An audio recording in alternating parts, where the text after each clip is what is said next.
Hello my loves, today I have for you a tutorial on cleaning. This is a 5-horned rhino. What I'm going to be doing with him is cleaning him up, and then the second video I will post on him will be pinning him, so we're going to have two halves. This was one raised by myself and my partner, so he's a little bit grubby, not in the usual state you get them when you buy them. So this is just a tutorial on how I clean my insects. So I've got here some cooled down boiled water, so it's probably sat at about 70 degrees right now. It's still really hot, but nothing too outrageous, not going to burn anything off. So I've got some debris on here. All I'm going to do is I've got a firm brush, synthetic. I'm going to basically wash the beetle. I'm going to wash away the worst of it first, and then I'm going to go over him thoroughly and polish him down with some kitchen roll. It's nothing too drastic, but there's a lot of grit on here. Obviously we want him nice and clean for pinning. Bring him up a little bit so you can see better what I'm doing. Just brushing all over and make sure all that debris is off. Now, as he was a natural death, this one went straight into the freezer after he died. So did not need rehydrating. I basically just defrosted him about 3 hours ago.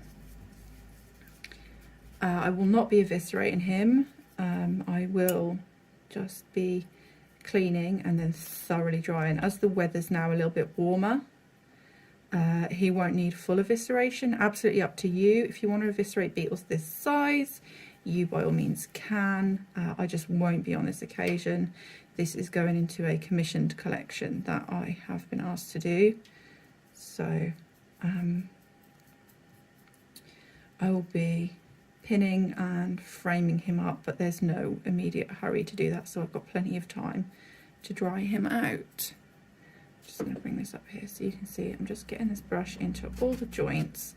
You can see the colour of the water coming off is tinged with sort of reddy brown. That's just the colour of the substrate he was in. It's basically just dirt. There you go, just gonna brush all around his face. I mean, these beetles are tremendous fun to raise and keep, but my god, they're stupid. No brain cells, just vibes.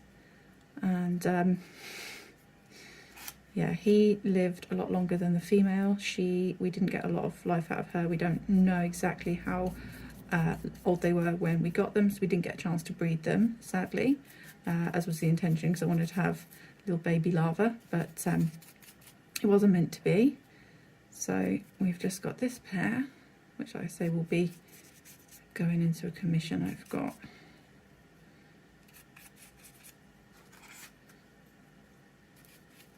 See that little bit of white there. Just going to move his legs out of the way.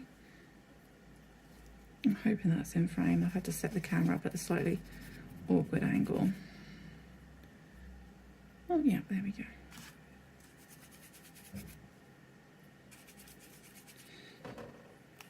Clean these legs. He is missing some of his feet, but I do have those in the tub with the female. So I will be reattaching those, but not till after he's pinned. That's not the sort of thing you need to worry about when they're still rehydrating, or when they're still nice and mobile. You want them nice and still to be pinning feet back in place and gluing. And dry too. I don't tend to glue things back in place, generally speaking, while I'm pinning. I wait till I've dried the insect completely, and then pin and pinned, and I wait till I'm about to unpin, and I'll usually reattach any limbs the same day that I unpin, just because the glue only takes usually around an hour to set fully. There we go. What I'm going to do is I'm going to gently buff him dry. See the oils in that shell coming out beautifully. Move that head forward all the way. Get in there, dry that off. and all the way back. And I'm going to get in there to try that. Just hold the tissue paper to it. I mean, I use kitchen roll because it's super absorbent, it should do the job. You can use just regular tissue if you want, but kitchen roll is my go-to for everything as a rule.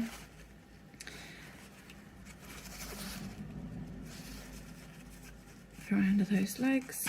It's not too much of a bother to dry entirely because like the whole beetle is wet on the inside, so I'm just going to take that fine layer of dust off where that's settled.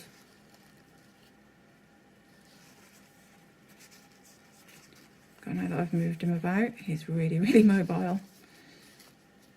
Just like a fresh dead. Which essentially he is, as far as like decay technically is concerned. This guy died yesterday. Those beautiful horns. Yeah, I'm looking forward to having this guy done. Okay, and that is how I clean and tidy up any less than immaculate specimens. Really straightforward. I just thought you'd enjoy seeing something a little bit different today. If you've got any questions, leave them below.